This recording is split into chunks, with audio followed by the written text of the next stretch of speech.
આજે મંચ ઉપર ઉપસ્થિત ભારતીય જનતા પાર્ટીના તમામ મહાનુભાવો, મંત્રીશ્રીઓ, સાંસદશ્રી તથા સંગઠનના તમામ હોદ્દેદારશ્રીઓ, માતાઓ અને ભાઈઓ અને યુવાનો, આજે આ મંચ ઉપર આવવાની જે મારી જે ફરજ બની છે, આજે આ મંચ ઉપરથી હું જે કહેવા જઈ રહ્યો છું એના પાછળ ઘણી બધી આપવીતી પણ છે અને ઘણી બધી સંવેદના પણ છે.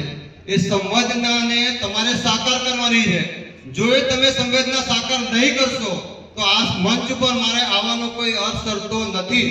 એટલે કણાદરથી માંડીને ચિતરિયા સુધી જે તમે અહીંયા આગળ જે મંચની સામે બેઠેલા જે શ્રોતાઓ છો એમને આજથી આ પડકાર ઝીલવાનો છે. મારા માટે થઈને આ સીટને વિજય બનાવવા માટે તમારે સૌએ રાત દિવસ એક કરીને મારા માટે થઈને મારું સપનું રોળાય નહીં, મારા શબ્દોને કે આજ નહીં પહોંચે અને મારે જે 5 વર્ષનો જે પરિશ્રમ કરેલો છે એને હું છોડીને તમારી વચ્ચે આવે છું તો એ પરિણામ જો તમે નહીં આપશો તો હું ક્યારે આ મંચ ઉપર ફરીથી આવી શકું નહીં.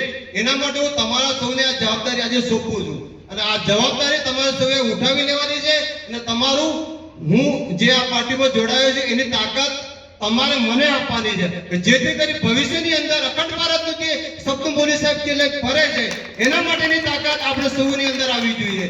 એટલે હું આપ સૌને વિનંતી કરું છું આ મંચ ઉપરથી મહાનુભાવોએ જે મારું સ્વાગત કર્યું છે એ સર્વેનો હું હૃદયથી ખૂબ ખૂબ આભાર માનું છું અને આવનારા સમયની અંદર આ મંચની ઉપર જે હું જે ગર્જના કરું છું એવી ગર્જના અવિરત મારા જીવન પર્યંત સુધી રહે એવી હું તમારી જોડે તાકાત માંગુ છું.